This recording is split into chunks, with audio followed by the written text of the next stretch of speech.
Good afternoon, ladies and gentlemen. Thanks for joining us here today at DeGale. We're here today for a press conference with the British and Commonwealth champions, James DeGale and George Groves. And just to think, 10, 12 years ago, it started out here in this very small amateur club that's gone on to produce two really good quality champions. And we're sitting here in the ring, amateur ring, where they all sparred and their careers began, and they're in a professional ring at the O2 on the 21st of May, when I believe we're going to see some fireworks and we're going to see some really serious issues settled, outstanding issues. There's no secret, this is a grudge fight. It doesn't need building up in any other way. There's certainly no love lost between these two guys. And on the 21st we're going to see some fireworks, and I believe an explosive fight, and we'll see who's the best out of these two guys. I've got my theory who it is, and I'm sure other people have got theirs, but on the night we're going to see who it is.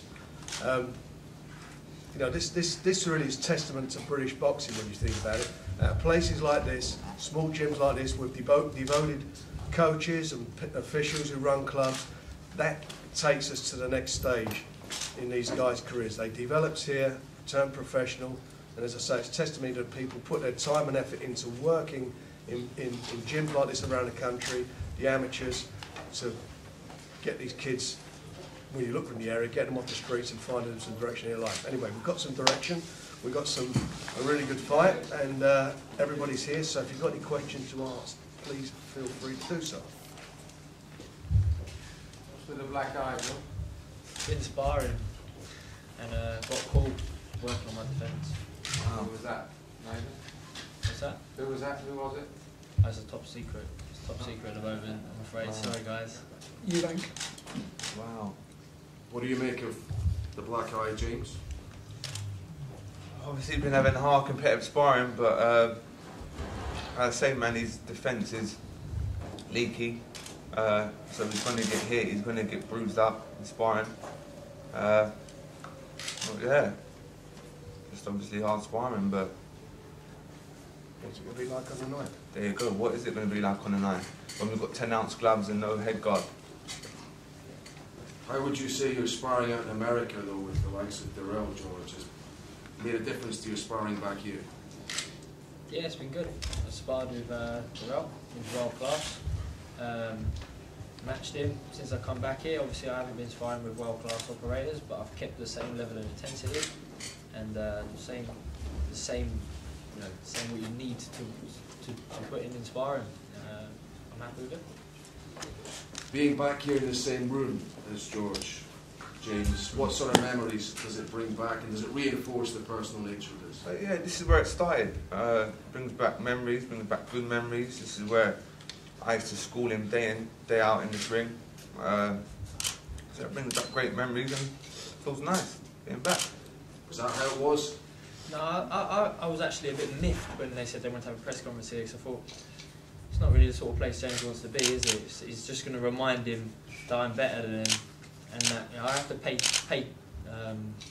tribute to my trainers, Mickey Delaney and Peter Carson, who are still here now. I just want to give them a sort of shout out. They're still working hard, putting fighters, you know, through their paces here. Did the same for me, did the same for James, and then obviously after I beat him, everyone here can see how small this gym is, and realise that, you know, we forgive him for not being able to face coming back to the gym and sparring and training alongside me in this small quarters. What are you on about, George? What are you on about? I'm on about after I beat you, you quit the gym. I quit the gym. I was training with Steve Newland, the senior coach that I've known since the age of 10. What are you on about? And then went and won a gold medal. What are you on about? What are you on about? I didn't want to be around you. I couldn't. It just didn't make sense. Exactly. Right. It just didn't make sense. He didn't want to It just be didn't make around me. sense. It didn't make sense, George. Come on. Be serious. Be serious, mate. Have you ever encountered, Frank, anything like this? Two stablemates with quite such a bitter rivalry. I mean, and it brings it home to you when you see the size of this place. Well, it does, and you can imagine the intensity of what it must have been back then. But yeah, I think over the years I've been involved in quite a few fights that have had a lot of intensity. The obvious ones are Ben and Eubank. I mean, they are the obvious ones, and I think this is even more so because these guys, as you say, come from the same area, the same manor, the same gym. You know, who's going to be, as I said, the start of this, who's going to be the guy who's going to be walking down the street that's wearing the crown? Who's it going to be? Who's going to be the governor of this area? And this is where we're going to find out. There's a lot, I honestly believe there's a lot at stake here for both of them. And it is a crucial fight in their careers. It's a fight that's happened early in their careers, but it's a fight that had to happen. The Boxing Board of Control ordered it, and James had a choice. He either vacated the title or defended his title, and he was adamant that he wanted to fight George, and that's what we're doing on the 21st of May. Does the amateur bout mean much now, though, in all reality, George, the victory over Miguel? Apart from, technically it means nothing. Apart from the fact it means that James DeGale can't beat me, that's all I take from it. How does it register with you now, James? What, with the amateur fight? 2006 fight, Do you know what? Looking back, I'm glad that he did beat me now because we wouldn't be in this situation. So I'm glad. What do you mean? What do you mean by that? Because I'm just glad because we wouldn't be in this situation. A big fight, all the hype. But listen, everyone knows I won that fight.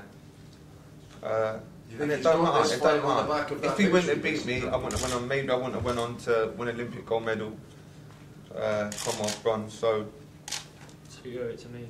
What he asked was, does it be?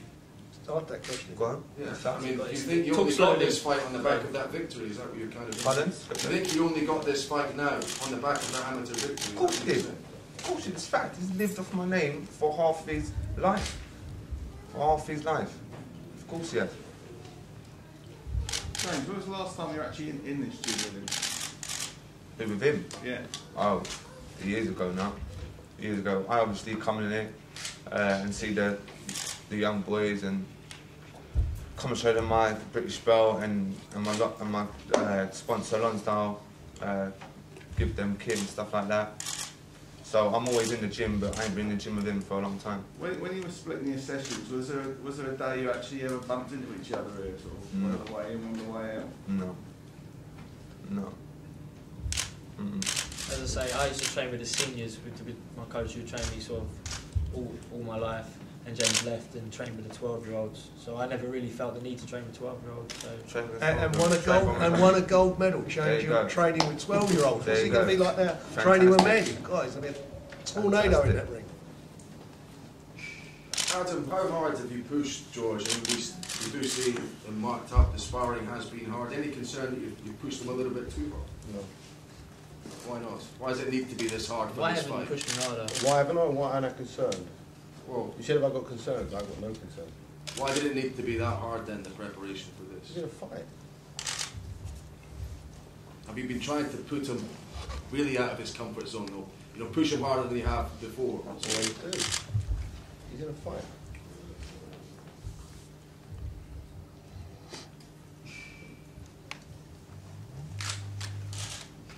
Would each of you like to express your feelings about each other? That's not you and Adam, frankly. We're going on a date later. Would you like to go first? What do you think about George? But I think about George. Yeah. I just think he's a moron. I just think he's... Just think he's just a joker. I ain't got much to say about him. I just think he's a silly guy, really. And that's about it. I ain't got much to say about him, to be honest. Apart from when I get in the ring, he's getting it. And that's it, honestly. Everyone knows how I feel about him. So I'm not going to beat around the bush. I just can't wait to get in there and do the business. Because I'm fighting James, I feel neither way about him. I don't like him, I don't dislike him. He's just a fight. He's just someone who I'm going to get in the ring and beat. If I wasn't fighting him, I'd feel like everyone else feels about him. I wouldn't like him. How did you work that one out, George? Because I think that answers that speaks for itself. It answers its There own must, question. be, there must be some people like him. He sold £40 million worth of tickets already. That's what I'm saying. Personally, Personally, yeah. sold 900 tickets. How many you? Right? With commission. Absolutely. How many you I sold, won't George? pay well, you know that. How many you sold? How many tickets have I gone out personally and sold Yeah. for your Well, promoter? we're not. None. None. Okay. All right. Okay. But we'll see. You're not We'll saying- see. you- We'll see. that's We'll a- see that's- tonight. George, We'll- that's not a great attitude. No, no, it's no, not no, for no. your promoter, it's for the promotion. You're Of part course, of it. of course. It's got to be a success story. I don't need to go out of my way when I can put people straight on direct to the ticket hotline to buy tickets. We'll see, May 21st, who gets the cheers, yeah? Okay, mate. And we'll see how many of your 900 fans Okay. are shouting. Okay. What's the chief motivation here for you, George? Is it the British title? Yeah, Is it's it a protecting British the title. record, or is it the fact that it's James in the opposite corner? Everything, but James, I'm just treating him as another big fight. It's a high-profile fight. It's a title fight. It's a fight that I need to take seriously because he's an unbeaten fighter. So I'm training like I'm fighting an unbeaten fighter. I'm not training because I'm fighting James DeGale. Is there any issue for you, James, that obviously it's a good thing you haven't been in a crisis in any of your fights yet, but is there any kind of issue for Because you? no one's that pushed you me. haven't had to No deal one's with pushed me. that? You expect to be pushed in this? No, to be honest, no. But I say we've got everything planned, we've got everything covered. So if it does happen, but I cannot see it happening. I cannot see it happening. And I'm going to still stand by my word and say within 4 rounds. But I just hope he really does come to fight and put on a show for the fans. I really hope he does. Does it offer you any leeway, Adam, when you have a fighter who has had things very much his own way in his career thus far? They take him out of that comfort zone and you wonder maybe, will he be able to cope? Will who be able to go? Will James be able to cope? Of course he will. Of course he will. He won an Olympic gold medal. There's a lot of pressure winning an Olympic gold medal. Think about how many people watched him win the Olympic gold medal. You know, he'll cope fine with the pressure. I don't know how he thinks he's going to beat me. You can't think he can stand off and outbox me. There's only a few people in the world that can do that. And if he comes to fight me, I say get knocked out early. So they've got to have a very, very, very good game plan. But we just have to see all your answers. You will get your answers on May 21st. George, you started a bit slow in your last fight. Have you worked on that with Adam? I mean, you don't want to be hanging around first slow in this one, I wouldn't think. No, I never want to hang around. If I start slow, I start slow. It's never intended to. But I don't plan to start slow on May 21st. Have you thought about that, Adam? Did you look at that? At what? At the speed that he You starts? started quite slow in the last When the fight. bell rings, you just have to be ready for whatever happens. That's it. And deal with whatever happens.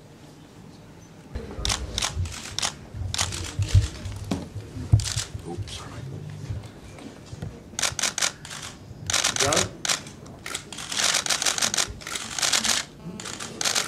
Done? That's great. Thank you, Frank. Cheers.